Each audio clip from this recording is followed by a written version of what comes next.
Literarium Podcast.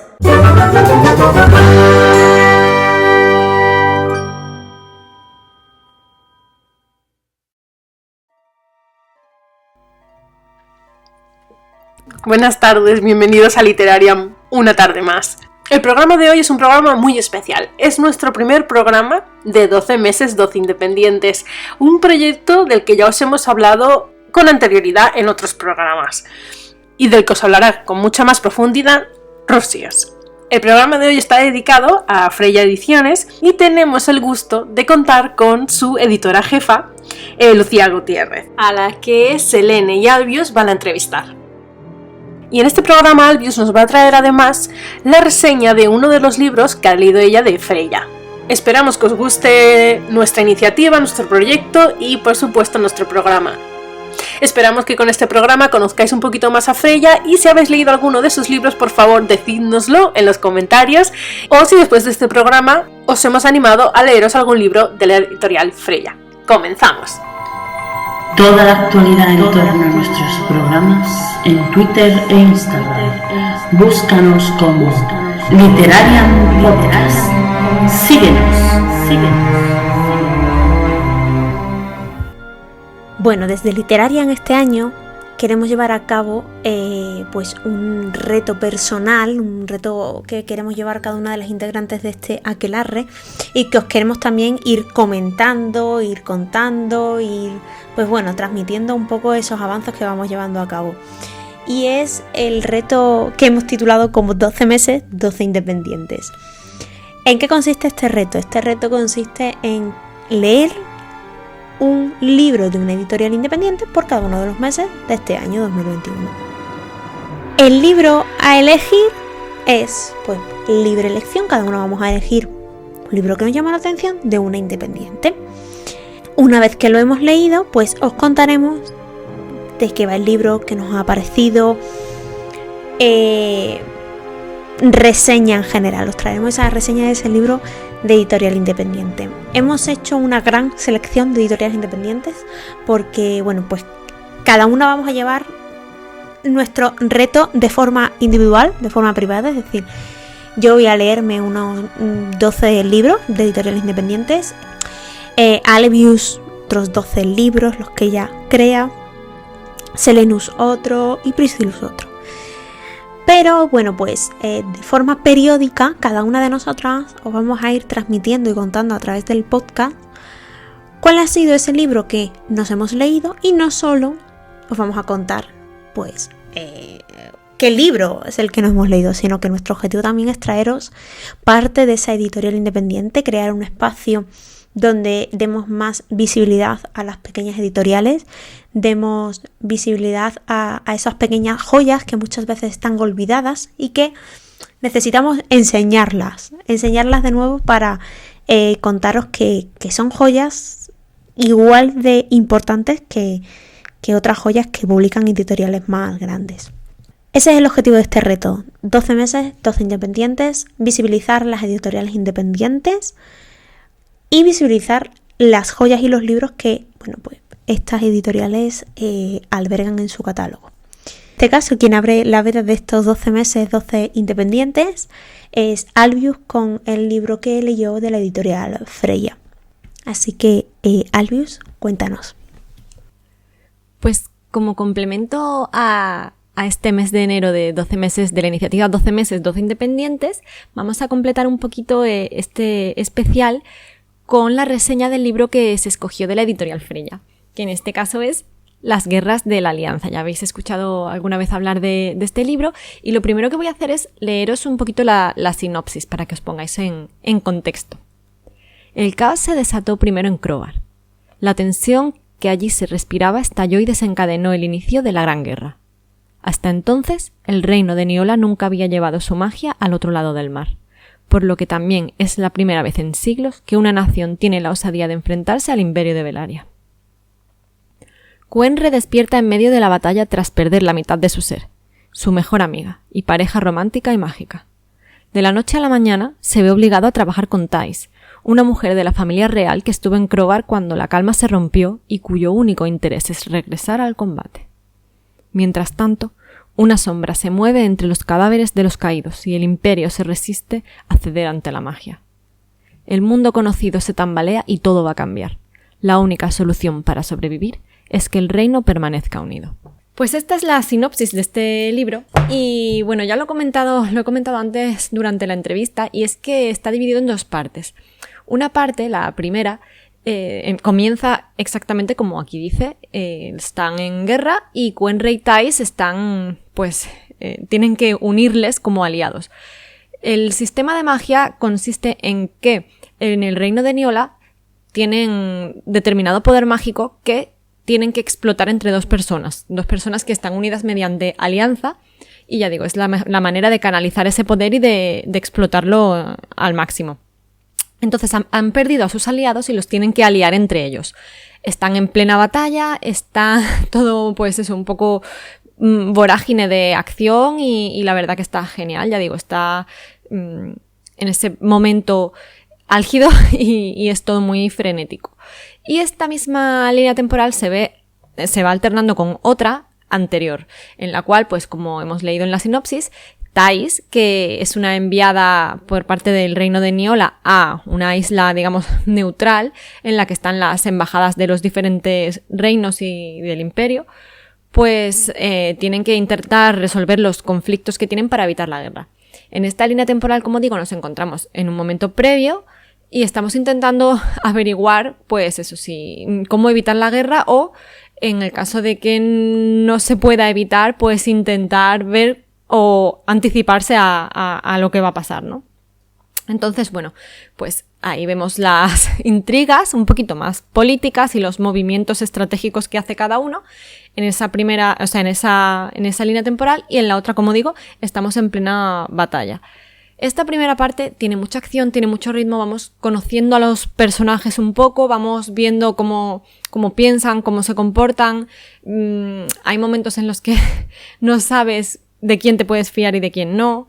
Hay determinados personajes, conocemos a la embajadora de Niola en esa isla, en Crobar, al embajador de Velaria, conocemos a una persona que es un poco más gris, un poco más como eso, de dudosa moral, como digo, y que, no sabemos exactamente cuál es su objetivo, pero la verdad que toda la acción se da de una manera bastante fluida, no tienes un momento prácticamente de respiro, y se queda esa primera parte en un punto muy álgido, como comentaba en la entrevista, es un punto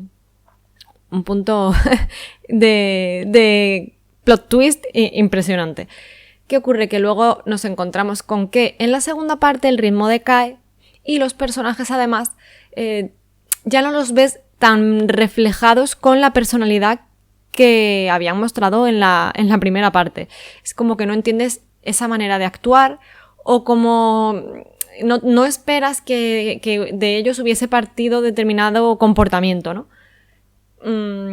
Puede ser que la autora pretenda, nos hubiese estado engañando antes, ¿no? En plan, intentando dejarnos con la boca abierta, impresionados viendo el giro tan grande que dan en algunos momentos.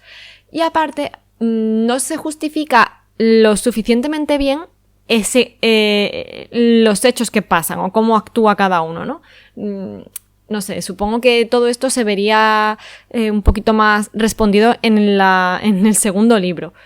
Entonces, esta segunda parte, ya digo, además de dejarte un poco desconcertado con la actitud y el comportamiento de algunos personajes y la falta de justificación de los hechos, también tiene esa falta de ritmo, ese descenso en el ritmo, porque la acción se ve desplazada por la estrategia y el conflicto más político. Entonces es una parte más tranquila y que quizás, si vienes buscando algo más frenético, después de esa primera parte y de ese punto tan álgido, te saca un poquito, te deja un poco más frío.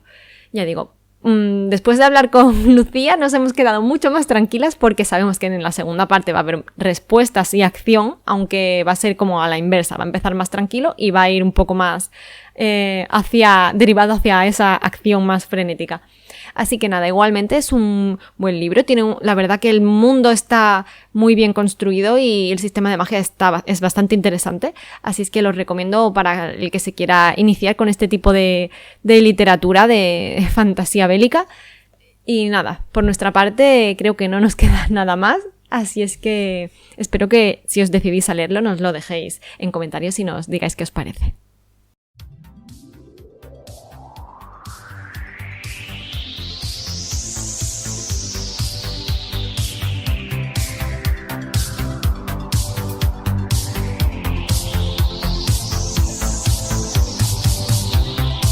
He viajado a la Tierra Media, sin moverme del sillón. He volado lomos de Fuyu y atravesado el portal que me llevaría a Narnia.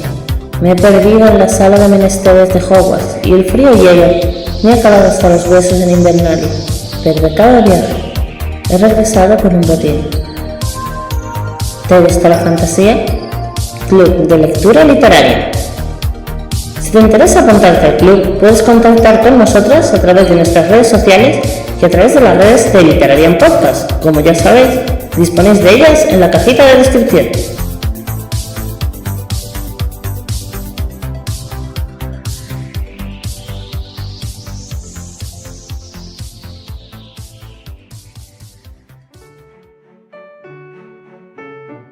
Hoy tenemos una invitada especial. El aquelarre de Literarian se ha expandido gracias a tu mediación, ¿no, Albius? Hoy tú eres la responsable del contenido y de la gran sorpresa de este programa, así que cuéntanos un poco y ya te cedo a ti la escoba y la varita de mando del aquelarre. Sí, la escoba y el micrófono. Pues sí, como sabéis, este año teníamos un poco la iniciativa de leer a editoriales independientes. Y bueno, me estrené, yo di el paso adelante y dije, pues me voy a estrenar con Las Guerras de la Alianza de la editorial Freya. La autora es Laura G.W. Messer, como ya sabéis que os he comentado en algún otro programa, y ya digo, está publicado por Freya. Y hoy tenemos el honor, además, de tener aquí a la editora de la editorial Freya. Y nos va a contar algunas cositas de los entresijos de la editorial y de este libro en particular. Bienvenida, Lucía, ¿qué tal? Hola, gracias por invitarme. Bienvenida. No, gracias a ti por venir, ya sabes que es la primera entrevista y estamos un poco nerviosas, no sabemos un poco cómo va a salir, esto es un experimento. Nada, yo me presto lo que sea. Sí, no, se agradece. Así que nada, yo creo que lo primero es que te presentes un poco tú, que nos digas, pues eso, ya sabemos que te llamas Lucía, eso ya lo he dicho yo, pero un poco, pues, que nos cuentes cómo nació Freya. Y bueno, un poco cuál es tu idea de cara a lo que se publica en la editorial. Un poquito así, una presentación, antes de que entremos en materia.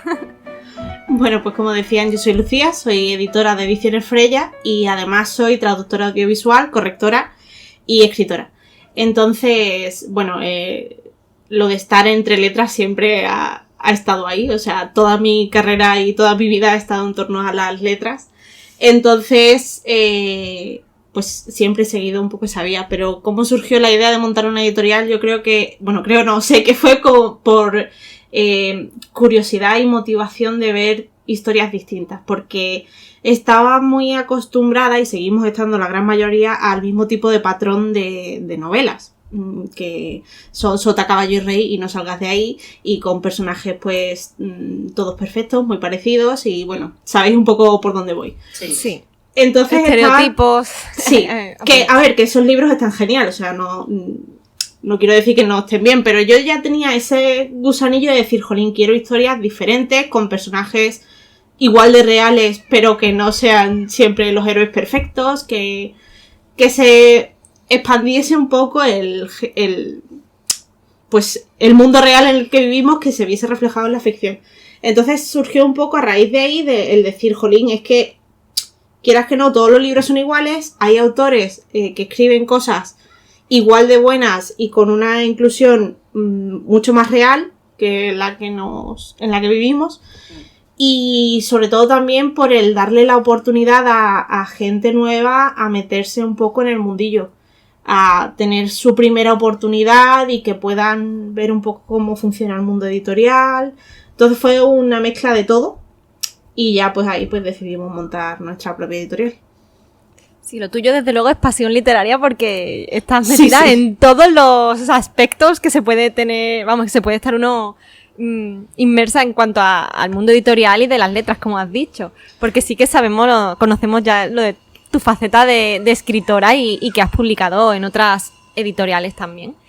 Y es otra de las cosas que nos da un poquito de curiosidad, pero todo a su debido tiempo.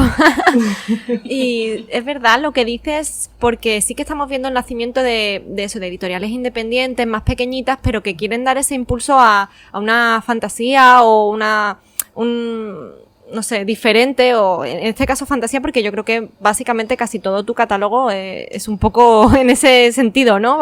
Un No poco te creas, ciencia ficción, narrativa y tal, pero que no es, o sea, se aleja un poco de lo habitual, como tú dices, ¿no? Un poco... A ver, realmente nosotros tocamos todos los géneros. Lo único que no hemos publicado todavía es terror, porque no hemos encontrado la novela clave de terror que queramos publicar, pero hemos publicado de todo: fantasía, ciencia ficción, contemporánea, Algo de contemporánea, ficción sí. histórica. Pero es eso, que da el puntito diferente, porque, y sobre todo a temas, el tema de dar a conocer a editores de aquí, o sea, escritores de aquí.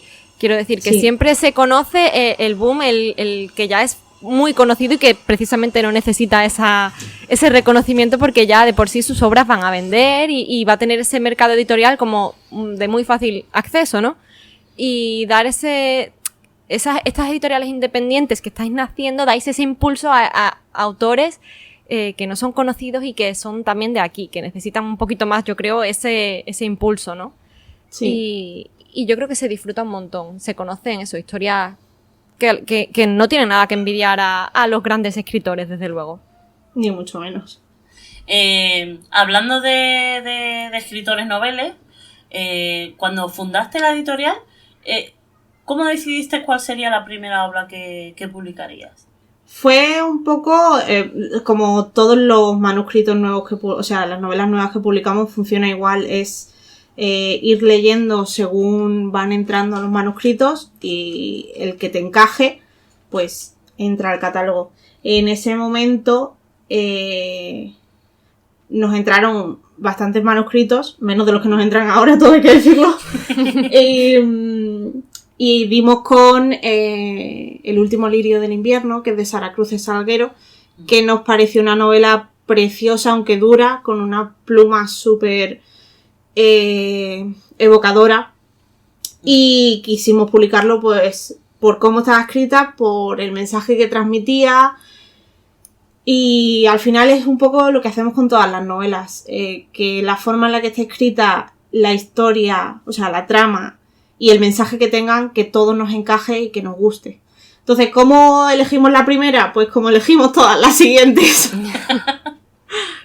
No hubo un motivo por el cual dijiste esta antes que otra, ¿no? Esta me encaja más como primera publicación antes que otra, ¿no?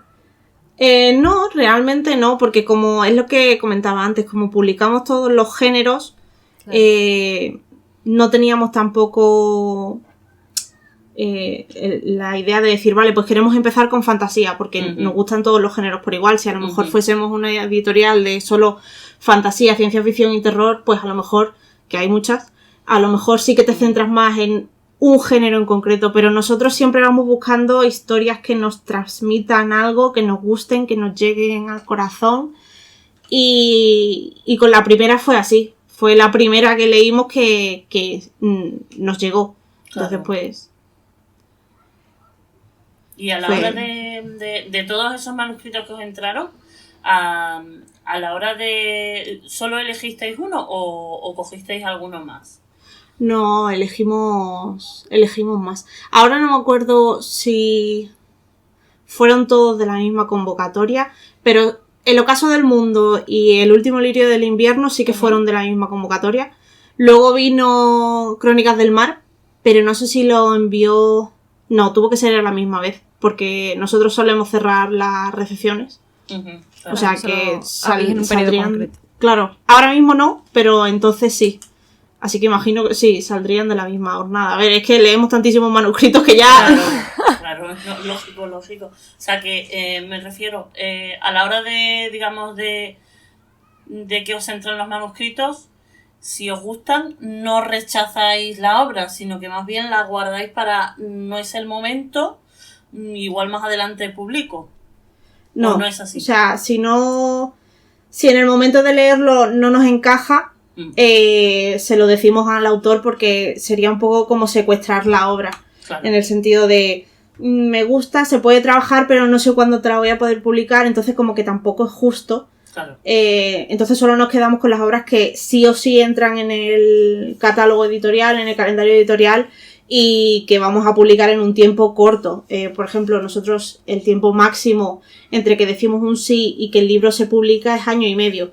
O sea, más de eso no... Porque es que, a ver, es un poco...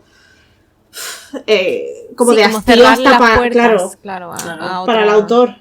Sí, a otras posibilidades, otras opciones. Sí, yo iba a hacer una pregunta más o menos así en ese sentido, en cuanto a cómo, o sea, vuestro catálogo, la verdad que estáis avanzando todas las novedades que vais a ir publicando este año, y entonces era más o menos el margen que vosotros tenéis, o sea, ¿qué obras tenéis ya planteadas con qué margen de tiempo? O sea, ahora mismo, si alguien quisiera publicar con vosotros, tendría que ser de aquí hasta... Al año que viene. ¿sabes? O sea, este Al año año ya que está entero cerrado. Todo cerrado. Y de hecho el año que viene ya hay cerradas varias cosas.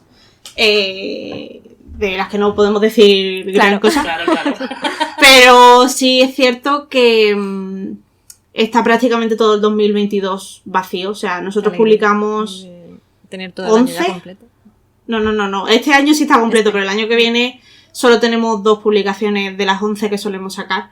O sea que para la convocatoria que tenemos ahora abierta de recepción de manuscritos, estamos buscando los del 2022, porque se trabaja con varios meses de adelanto. Entonces, entre que buscas la novela, encuentras lo que buscas, la colocas en el calendario y demás, más o menos pues necesitas eso, 1 año aproximadamente para cuadrarlo todo.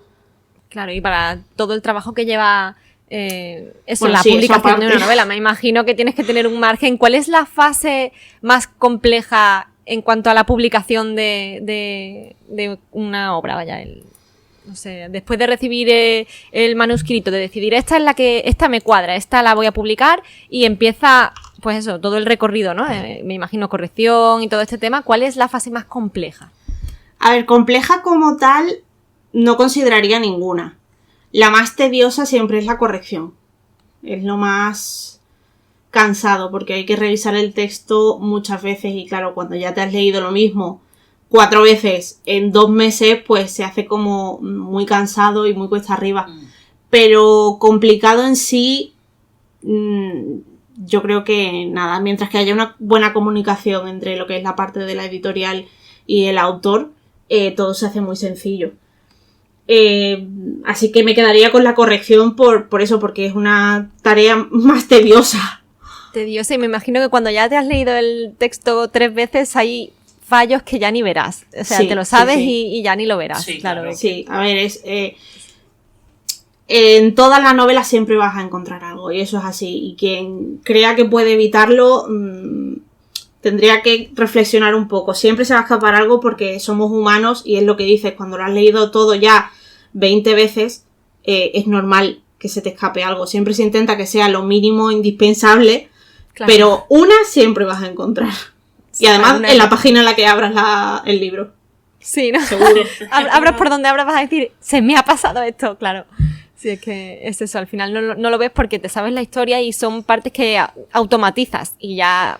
Y también porque llega un punto en el que siempre intentas dejarlo todo lo máximo pulido, pero llega un momento en el que dices, es que no puedo seguir dándole vueltas. O sea, sobre todo es algo que le pasa a los autores a menudo de, vale, hemos aceptado el manuscrito, nos ponemos a corregir, hemos pasado la primera corrección y en la segunda corrección quiere cambiar un montón de cosas. Y es como, no puedes estar cambiándome el texto constantemente. O sea, yo entiendo que el síndrome del impostor es muy duro y hay que luchar con él. O sea, eso se entiende perfectamente. Pero llega un momento en el que es como, no se puede seguir cambiando el texto. Pues en la corrección pasa mucho eso. Relees, vuelves a cambiar, vuelves a releer, vuelves a cambiar. Y llega un momento en el que, aunque estés dando el 120% de ti, te sabes todo tan de memoria que algo se pasa. Claro, y tienes que seguir adelante. Dices, mira, es que si no publicamos, hay que tirar para adelante y Y seguir, porque tú dices eso, dices, si no, seguirías cambiando infinitamente cualquier detalle y al final, pues eso se quedaría la y obra. sobre todo que el estilo de los autores siempre está en constante evolución. Entonces, claro, tú imagínate una novela que un autor escribe en 2019, yo se la publico en 2020 y la corregimos en 2020, pero el estilo de ese autor a lo mejor ya ha cambiado. Y dices, es que esta frase pues la quiero cambiar. Dices, bueno, pues una frase vale, pero que me cambies una página entera, pues ya es como... Que yo te entiendo, pero hay límites. Sí, además tú lo entiendes porque como también estás en ese lado de, ¿verdad? Claro. De todo esto, del mundo este, pues claro, al final tú te sabes poner en las dos pieles, ¿no? Sí. Así que... ¿Y qué es lo que no debería hacer nunca un escritor que quiera publicar al ponerse en contacto con una editorial? O en este caso, pues con tu editorial, con Freya. Yo creo que una verdad universal para todas las editoriales es deshumanizar al sector editorial, en el sentido de no se hace ni una idea de la cantidad de manuscritos que nos llegan sin un simple hola. Simplemente con los archivos adjuntos ahí a pelo, sin nada en el correo, y es como, gracias por dedicar tu tiempo a presentarte, aunque sea, a desearme los buenos días, no sé, lo mínimo. Y yo creo que eso es algo que pasa en todo el sector, a la gente que se dedica a cribar manuscritos, que es como, buah, yo te mando lo que tengo y me da igual quién haya al otro lado, ¿sabes? Y es un poco... este tipo de mensajes masivos, ¿no? Al De que le esos llegue y también el nos han primero que lo llegado, abra, mira, ya he ganado eso, pero si Sí. no, bueno, pues, madre mía. Pero al final quedas muy mal. O sea, porque es como... hay que tomárselo un poco como si tú quieres aplicar a una oferta de trabajo, intentas causar buena imagen. No sé, a la persona que te tiene que contratar, pues le dice, buenos días, me llamo fulanito, soy... Pues aquí tiene que ser igual. Y con todas las editoras que he hablado, algo en lo que coincidimos es en eso, en que hay una gran cantidad de gente que es que ni siquiera dice hola en el correo y es como, jolín, que soy una persona que tiene que leer tu manuscrito y valorarlo. ¿Cómo quieres que lo valores si ni siquiera me muestras ese mínimo de educación, ¿sabes?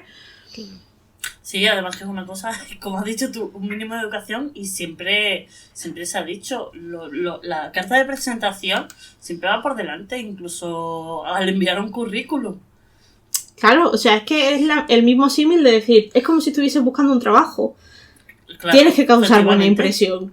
Porque si Además- de primera se da la sensación de que es complicado trabajar contigo, pues ya te están poniendo trabas. Claro. Además está el hecho de que si tú dices, bueno, no se ha molestado ni siquiera en desearme buenos días, a ver qué tipo de manuscrito me está enviando, Claro. porque ni se habrá molestado en saber si casa con la editorial o, ¿sabes? Claro. Si investigar un poquito dónde está enviando el manuscrito, no sé, es un poco... Es como el dicho este que muchas veces se dice más con lo que no se dice que con lo que sí. Pues en este sentido, esas pequeñas cosas dicen mucho de la persona que está Sí. intentando enviarte el manuscrito. Sí, claro. Entonces, algo que no se debería hacer en ninguna, yo creo que es eso. En Freya, pues también, evidentemente. Claro. Y algún tipo de obra que tú digas, no estoy dispuesta a publicar, pues este género o este tema en concreto, o, ¿sabes? Algo que digas, no, esto no quiero que entre en la editorial. No, bien porque no estás de acuerdo o bien porque no te parece que siga la línea un poco de lo que queréis publicar. A ver, de género, no publicamos poemarios, antologías más allá de la que nosotros convocamos todos los años. Tampoco publicamos erótica. ¿Y por qué? Pues porque mucha gente nos pregunta, ¿por qué no publicáis antologías si tenéis en el catálogo? Y es como, bueno, yo es que convoco las antologías que yo quiero para la editorial. Las antologías en general es un género menos leído que la novela. Entonces, por ese lado. Y luego la erótica no... Aunque a mí, por ejemplo, sí que me gusta como género leerlo, para publicarlo me parece un género un poco más complicado y no queremos que esté en la línea editorial. Pero más allá de eso, publicamos cualquier género. Y hemos hablado de lo que no debería de hacer un escritor a la hora de enviar el manuscrito. Volviendo a la conversación de antes, a la pregunta de antes, ¿alguna vez os han enviado una propuesta editorial muy, muy original? ¿O habéis recibido alguna propuesta de un autor que os haya hecho una ilusión especial? propuestas muy, muy originales, así de primeras, o sea, no se me ocurre ninguna más allá de lo que hemos publicado, porque sí que es cierto que todas las novelas que hemos publicado venían con unas propuestas muy llamativas. Entonces no podría decir una porque todas estaban en la misma línea. Al final todas tienen que cumplir unos criterios para que se publiquen.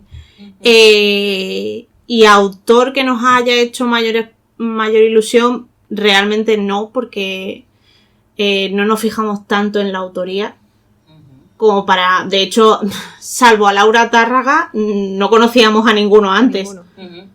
Entonces no... Y en cuanto a la relación que se establece con el autor, ¿cómo lleváis a cabo un poco esto? El tema de pues portada o el diseño de la edición y tal. ¿Es mano a mano o seguís más o menos un poco la idea que tenía de partida el autor? Si es que alguna vez tuvo alguna o ¿cómo pues lo la hacéis? mayoría de las ocasiones me vienen los autores con las manos vacías. Entonces Claro. es como... Gracias por facilitarme el trabajo. Entonces, es un poco en común. Suelen, bueno, hasta ahora luego puede venir un autor con una idea súper clara que la recibiremos, si cuaja, la recibiremos con las manos abiertas. Pero hasta ahora siempre ha sido el autor, bueno, las autoras, porque son todas chicas, las autoras diciéndonos, no tengo ni idea de lo que quiero para la cubierta, soy toda oídos. Y entonces ya me pongo yo a pensar en qué tipo de cubierta le puede quedar bien, el estilo, qué tipo de ilustración, y lo comento con la autora, y la autora pues me dice, pues sí, me parece bien, o pues aquí le podemos dar otro toque, y vamos hablando como en común hasta que se da con la idea que mejor le viene a la novela. Así que el trabajo, en nuestro caso, en Ediciones Freya, con las autoras siempre es muy cercano, siempre buscamos la aprobación por parte de las autoras, porque a fin de cuentas es su libro, es su historia. O sea, sí que es cierto que la última palabra la tenemos nosotros, porque somos la empresa, pero siempre buscamos el consenso con las autoras para que el libro salga a su gusto, por así decirlo. Sí, para que esté totalmente satisfecha del trabajo y orgullosa de su bebé, ¿no? Claro, claro. Sí, de hecho, tenemos que felicitar a la editorial porque la edición de las Guerras de la Alianza es una preciosidad. Vamos, a mí me encanta, a Rocío también, pero yo caí. Bueno. Yo caí porque Rocío me dijo, empezó a mandarme vídeos de la edición, digo yo, no, digo yo, voy al límite, digo, pero para Reyes, autorregalo de Reyes. Sí, la edición es una pasada, sí. La portada es espectacular, pero es que además, o sea, el interior, lo hemos hablado muchas veces y ya entre nosotras, el tema de las editoriales independientes, que os curráis unas ediciones que son una verdadera pasada y es un trabajo que no se ve en editoriales grandes, porque como que ya lo tienen todo hecho, ¿no? Y es, no me tengo que forzar que mi libro se va a vender, porque va a estar ahí en una mesa puesta en primer plano y va a dar igual. Pero la edición, al final nosotras nos tenemos que ganar el hueco, entonces hay que intentar destacar como se pueda. Nosotros, por ejemplo, sí que en Freya tenemos la suerte de que a mí, por ejemplo, me gusta mucho trabajar en eso, la que lo hace soy yo, la que maqueta, que es como se llama, y la que plantea las ediciones soy yo, entonces me gusta mucho como lectora encontrarme libros así, entonces siempre intento sacarle jugo a los libros, hay unos que se pueden más, otros que se pueden menos, para que las ediciones sean atractivas. Claro. Sí, no, es que el tema de, pues el mapa, las ilustraciones a color por cada parte, ¿no? Que en la primera parte tienes, pues eso, la división con unas ilustraciones a color, la primera y la segunda parte que son espectaculares también y, bueno, ya digo que es que a mí me encantó, mandé vídeos en el grupo del libro y ya digo que ahí fueron todas como moscas porque es que la edición es espectacular, espectacular. Me alegro, espero que la segunda parte también os guste. Yo la verdad, a ver... Ya hemos bichado algo de la portada. Sí, ya hemos visto la portada que tiene los tonos más granate, más oscuros, más cálidos, más rojizos y es espectacular. Pero vamos, ya te digo que a mí esta azul me tiene conquistada totalmente, vaya. También es que la primera y como que fue mucho más impactante en el momento porque era la primera. Claro, ahora al ser una trilogía, línea, claro, al ser una trilogía pues sabes que las siguientes van a seguir la línea. Aunque Claro. cambien los elementos, los colores y todo, pero es en la misma línea. ¿Y cuál es si puedes decir, cuál es el libro que ha sido top ventas en la editorial hasta ahora? ¿Cuál es el que está más...? Pues La Guerra de la Alianza, muy seguido de Romperse en Estrellas. Claro, Romperse en Porque Estrellas, que con- además ha sido muy reciente y ha Y sido que un boom. si sacamos una edición en tapa dura, que también Claro. gustó muchísimo. Entonces, están La los dos verdad ahí que mano a la mano. portada de la edición en tapadura también es súper chula, vaya, a mí me encantó. Sí. también. A ver, a mí Pero es que me la gustan llegué a probar. todas. No puedo. Claro. ¿Qué dedo me corto que no me duela, no? Sí. Claro, es como, no, a ver, es como un hijo, o sea, no puedes elegir uno. Elige a tu hijo O sea, favorito. No puedes, no puedes. Bueno, pero como el dato objetivo era, en plan eso, superventas, ¿no? Entonces yo he sido poco original eligiendo las guerras de la alianza, ¿no? Pero... A ver, es que es muy pero- llamativo. Es muy llamativo. La verdad es que sí. Además, cuando lees la sinopsis, para un lector que suele leer más fantasía y tal, pues la verdad es que llama la Le atención llama. la sinopsis. Sí. Sí, claro, este es que te tira, ¿no? Y además tiene un concepto y un estilo diferente. Ya metiéndonos un poquito, porque, bueno, sí que tenemos alguna otra pregunta, el tema sobre todo de el mayor reto a la hora de fundar una editorial, o sea, los inicios de una editorial, ¿no? Antes de meternos ya un poquito a hablar más de este libro en concreto, ¿cuál fue la mayor dificultad que te encontraste en cuanto al inicio de la editorial? A ver, lo más complicado siempre es el tema de la legalidad, de el fundar la empresa, aunque en este caso no es una empresa como tal, eso es autónomo, porque lo llevo todo yo y soy yo. Entonces, lo más complicado siempre es la base legal, económica, de todo, pero bueno, eso nosotros contamos con una gestoría que nos lleva todo, entonces eso sería lo más complicado, pero para nosotros fue relativamente fácil, pues porque pagábamos a otro porque nos lo hiciera, las cosas como son. Entonces, me voy a quedar con que lo más complicado es hacerse un hueco. Aunque nosotros todavía no lo tenemos hecho del todo, creo que vamos por buen camino, pero conseguir un hueco siempre es lo más complicado porque hay miles de editoriales, miles de libros y siempre es complicado encontrar tu nicho de mercado y que crear una comunidad que apoye los libros que sacas y demás. Eso yo creo que es lo más complicado. Las ventas, básicamente. Me Y imagino que sobre el tema todo de las en medio de una redes pandemia. sociales, claro. Es que eso ha sido, vamos, el golpe de efecto y para todos los negocios. Siguiendo con el tema económico, ¿os habéis visto muy afectados a nivel de ventas con el tema del COVID? A ver, lo hablaba con una amiga editora y yo creo que no nos hemos visto afectados en el sentido de que no hemos visto menores ventas. ¿Por qué? Porque Freya, por ejemplo, nació en marzo de 2019. Pero cuando empezó la pandemia solo teníamos 3 libros publicados. De hecho, en marzo del 2020 salió el cuarto, que fue un poco como Claro, justo. me cago en la leche. Sí, el pistoletazo de salida de la pandemia. Madre mía. Entonces, como notarlo para mal, no. ¿Por qué? Porque nosotros estábamos en crecimiento. Claro. Entonces el crecimiento ha seguido ahí. Quizá a lo mejor en una época en la que no hubiese habido pandemia el crecimiento habría sido mayor. Eso nunca se puede saber. Pero al no estar ya establecidos, en el sentido de, vale, hemos alcanzado nuestro pico, no hemos notado realmente que nos haya perjudicado. La cosa es el decir, pues, sí que nos ha perjudicado en cuanto a eventos, el no poder hacer presentaciones, que eso siempre da como un empujón a las publicaciones, no poder ir a ferias del libro. Entonces, en ese sentido, por eso creo que lo que ha hecho es refrenar el crecimiento más que perjudicar. No sé si me estoy explicando. Sí, además yo creo que quizás esto sí ha podido perjudicar algo más a editoriales que basaban sus ventas en las librerías. Sí, sí. Pero Sí. vosotros, yo creo que las independientes tenéis mucho tirón, sobre todo por venta nuestra- directa en vuestra sí. página web.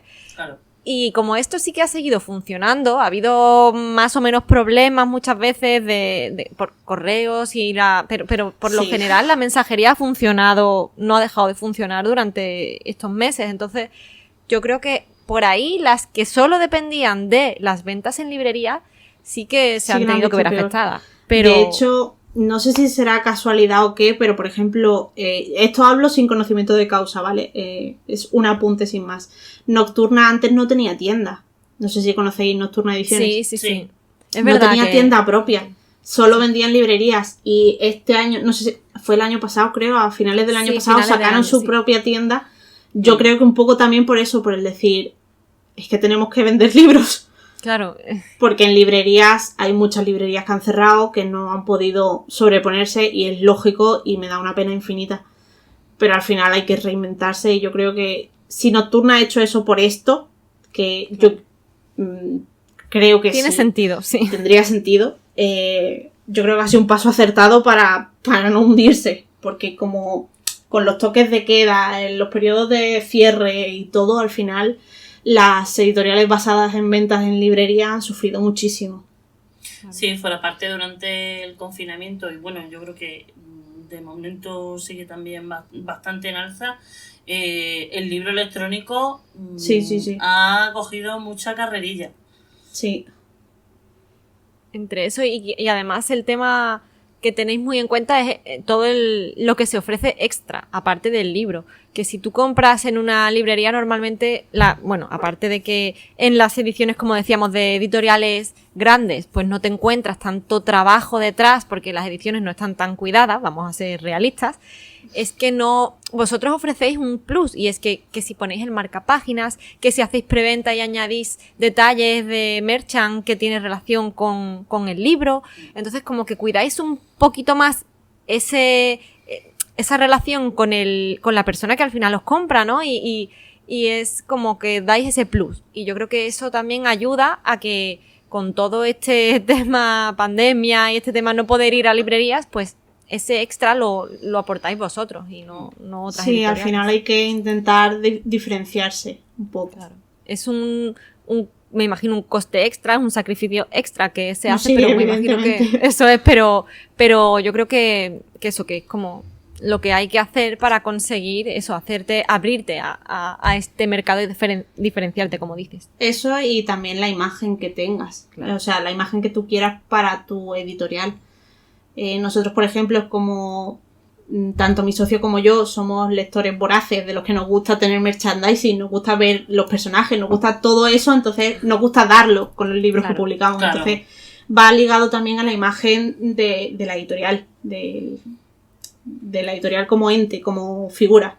Y ya hablando de tu faceta de escritora, ¿nunca te has planteado publicar un libro de los tuyos? Siempre, porque sí que sé que tienes en Rumi, tienes en Nela Ediciones, están, bueno, en algunos libros y no sé, ¿alguna vez has planteado autopublicarte tú en tu editorial? No. No, ¿verdad? Eso ya es... No. O Esa sea, es para una línea autopublicarme- roja, ¿no? Claro, para autopublicarme me autopublico en Amazon o Claro. cosas así, pero en mi propia empresa no, porque es como que aunque a lo mejor yo pueda considerar que la historia es buena, como que le resta valor. Claro. Si lo publico en mi propia editorial, no sé si me explico, es como... Sí. Sí. Se lo publica porque es suyo, no porque, o sea, lo que pensaría la gente, ¿sabes? No Claro. porque realmente pueda valer la pena, que además, Claro. siendo mío, siempre voy a pensar que no vale la pena, pero Somos nuestros peores enemigos al final, sí, ¿verdad? siempre.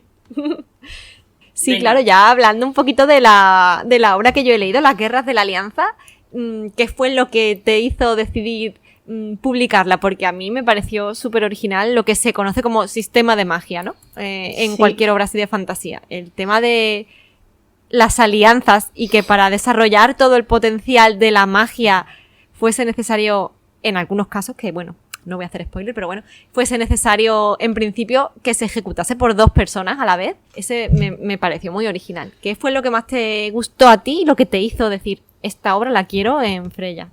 Pues precisamente fue eso, lo que se conoce como el world building, el mundo que se crea en torno a la novela, fue lo que más nos gustó.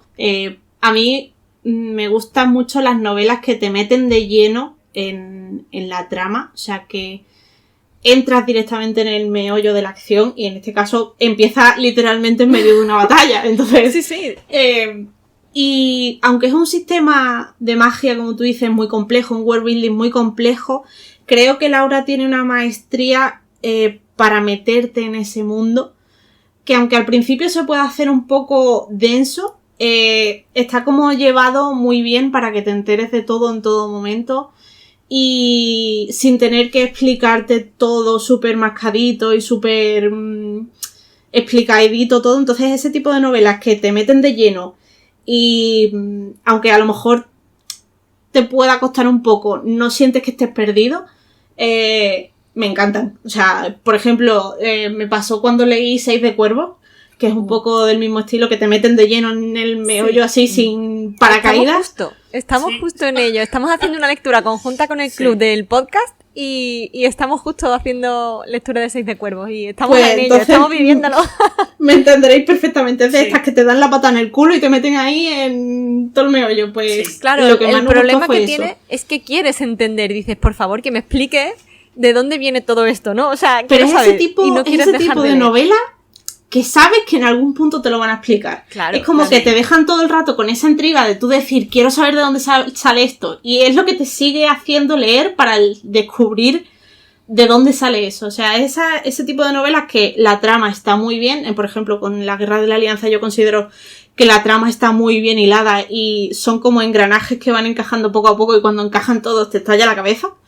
Y son ese tipo de novelas que te atrapan por el mundo que han construido, aunque la trama también sea buena. Sí, además, a mí lo que me gustó mucho fue que está narrada en varios tiempos, varias líneas temporales, y a mí eso me encanta. Cuando te empiezan a mezclar un poco presente con el pasado, con lo que ocurrió en el pasado de uno y lo que ocurrió en el pasado del otro y tal, a mí eso me gusta mucho porque es como lo que dices, ir encajando las piezas y saber qué ha llevado a un personaje en el presente a estar haciendo lo que está haciendo, ¿no? Entonces, eso me encanta. Pero sí que tengo que decirte que de las dos partes que hay, que están súper bien diferenciadas, en la primera parte lo viví intensamente. O sea, quiero decir, es una vorágine y termina muy arriba. Sí. O sea, el giro. Porque es el yo giro. sé a qué te refieres. Dios, claro. Ese momento que tú dices, no puede estar pasando esto. y termina tan arriba que en la segunda parte yo la veo como más pausada, ¿no? Un poco más... Sí, la segunda es más de... Más política. Politiqueo. Eso es. De intriga palaciega. A ver, al final es lo que... Hay mucha gente que no le gusta, pero es lo que va con la fantasía bélica. Se mueve todo en torno a una guerra y en las guerras la mayor parte del tiempo no pasa nada. Porque las guerras, claro, son estrategias. Entonces la primera parte te pilla en todo el fulgor de la batalla y la segunda parte es un poco la post. Aunque siguen en guerra y se dan más batallas, pero es como el momento de después y todo se va calmando hasta que luego vuelve a estallar. Entonces en esa segunda parte pues toca meter la estrategia. Claro, entonces después de un punto en el que estás tan arriba, es como que dices, de repente ha bajado esto y claro, tú objetivamente entiendes que esto es una trilogía, entonces tienes que, como que todo se tiene que seguir cociendo porque tienes 2 libros más por delante que te tienen que ofrecer mucho más. Pero y el primero es el pequeño, ¿eh? Yo siempre lo recuerdo, que el primero es el pequeño. Es el pequeño, los demás es tienen más páginas. Es el corto. El segundo tiene 70 páginas más y el tercero 100 y pico más. O sea, madre mía. Si no más. Madre mía. Uy, pues eso, porque eso fue lo que yo eché de menos, que quizás en la segunda parte, de venir de un punto de un giro muy grande, pues como que se me hizo más tranquila y además no entendía muy bien, decía, se están comportando así o sea, obviamente tiene que haber alguna razón para que se comporten como se están comportando y para que hagan lo que están haciendo. Pero no lo explicaba demasiado bien. Claro, tú tienes que dar margen a que en los otros 2 libros tienen que seguir pasando cosas.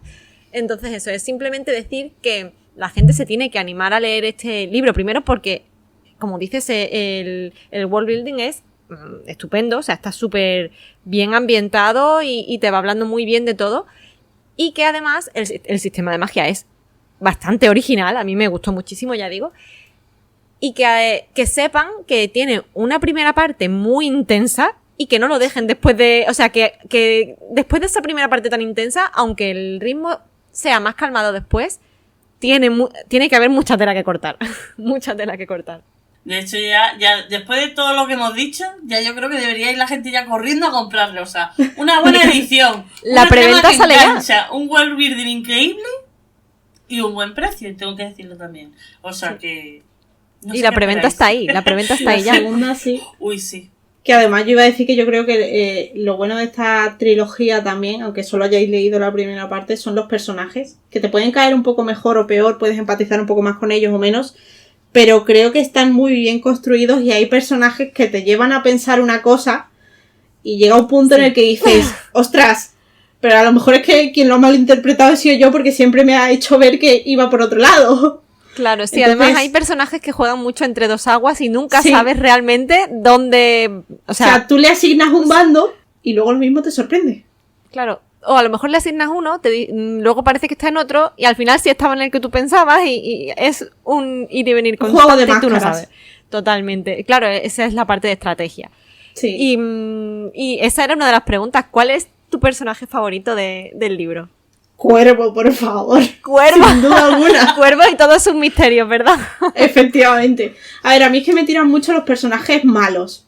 De esos que tienen la moral muy cuestionable.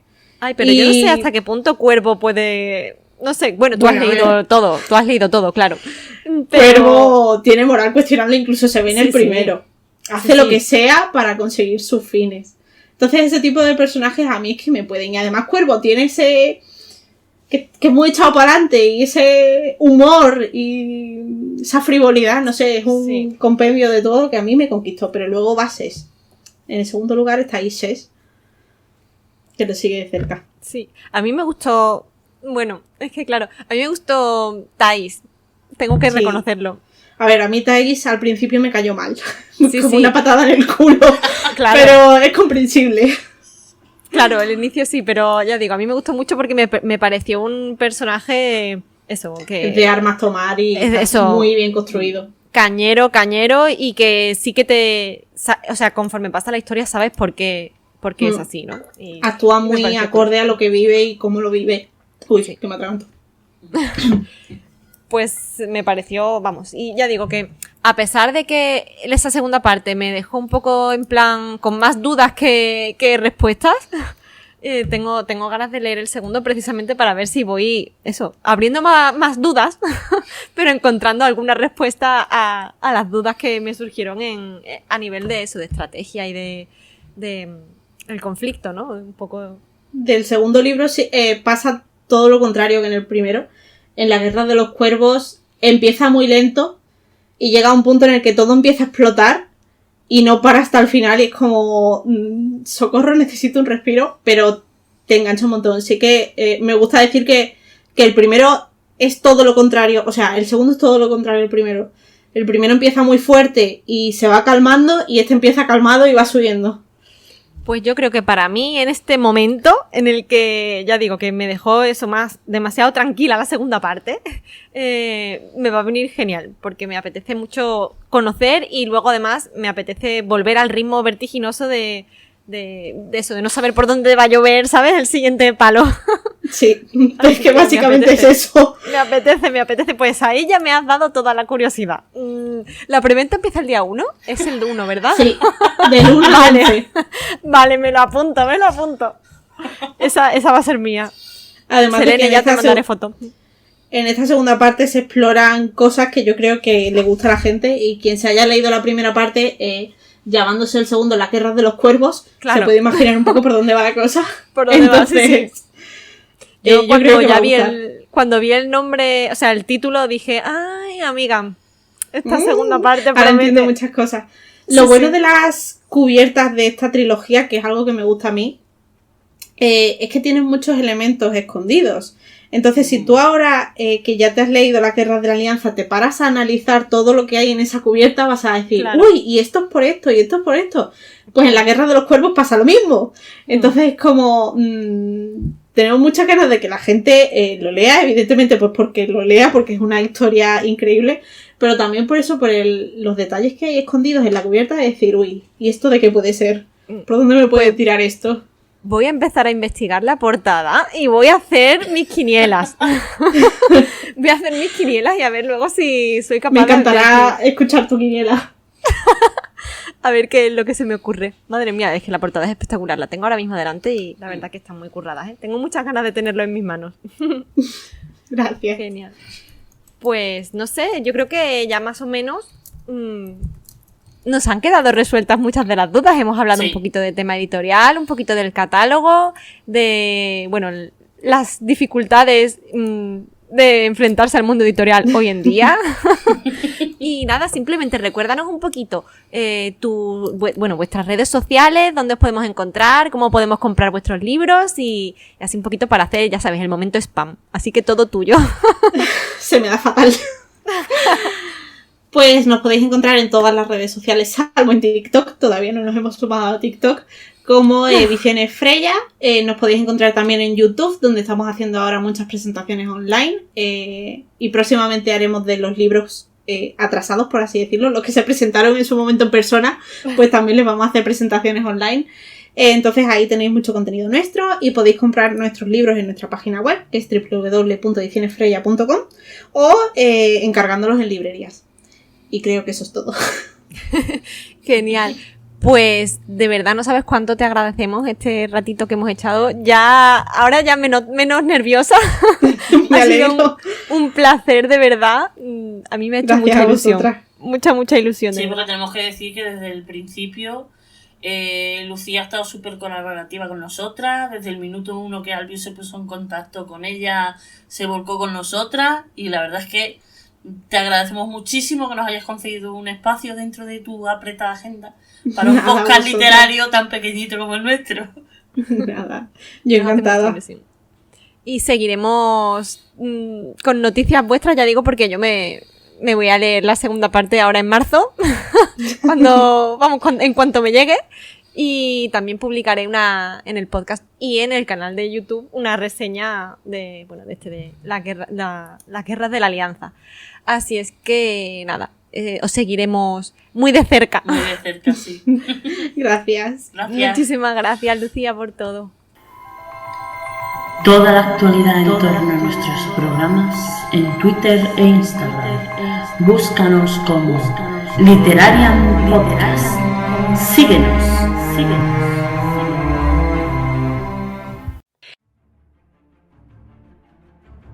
Y con esto ya hemos llegado al final del programa de hoy. Y como ya os dije en el principio, si os ha gustado el programa, si os ha gustado descubrir un poco más de Freya y os ha hecho interesaros un poquito, dejádnoslo en los comentarios que os leeremos y os contestaremos.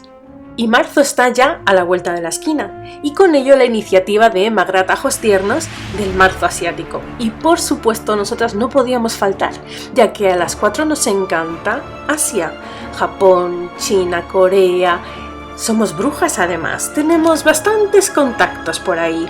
En Corea conocemos unas cuantas Gumio, y en Japón, bueno, tenemos gente conocida como algún Shinigami que otro.